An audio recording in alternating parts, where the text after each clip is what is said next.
Hi viewers, thank you for viewing this video. Much appreciation.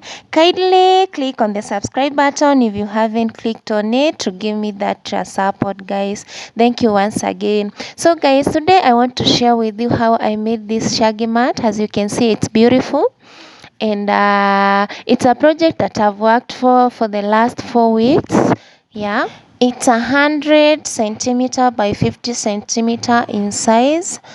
For those who have tried to make a shaggy mat, they will agree with me that making a shaggy mat require a lot of dedication and also a lot of patience. So this is one of the shaggy mat that I've given it my all, and you can see the last results, how it have come out.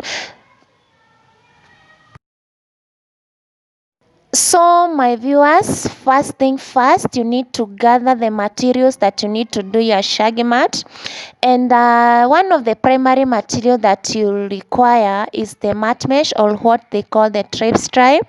The mat mesh is what forms the base of the shaggy mat, and this is what you use to sew in your yarns to make the shaggy mat.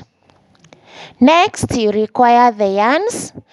In this case, I normally use the chunky yarn. The chunky yarn is the big in size yarn.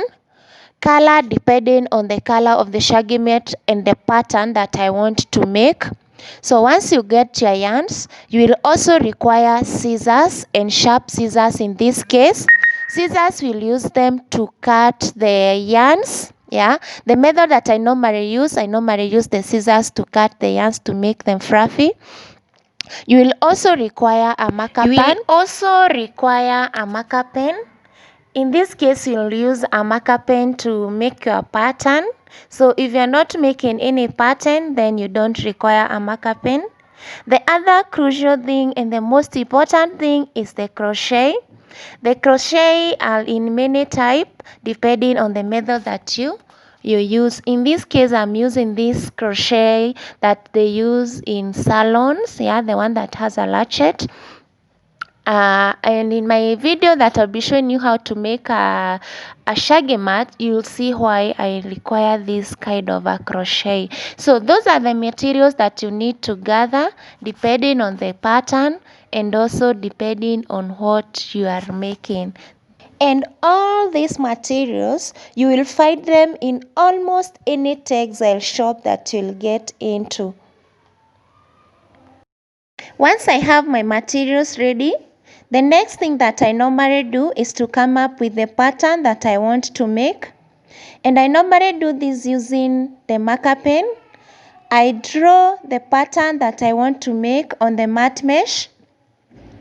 And as you can see there is a lot of scribbling because I want to get a perfect pattern.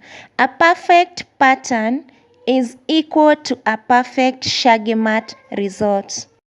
Next thing that I normally do is to secure my mat mesh edges.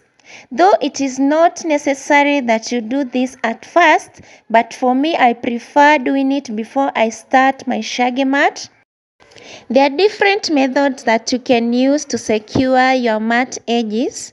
You can use a crochet. There is also another one that you cannot use a crochet. I'll be sharing this video, and like I told you, I've already shared a video on how you can bind your mat edges without using the crochet. As you can see, so far that's where I am. I've made the pattern on the mat mesh. I've also binded the edges. So what is remaining now, it's now to make the shaggy mat. Next was to work on the shaggy mat now. And in this case, I started with the pattern as you can see. Each pattern at a time. It was easier that way and also fast. What kept me moving in making this shaggy mat despite the time that they consume, it's to see the end result. Once I have my first pattern finished, I want to see how the second will look, the third, the fourth, and so on. And so I normally find that I've already finished my mat. At this stage, as you can see, I'm already done with all the pattern, and I'm now working on the final part. And there it is, guys. Boom, it's done.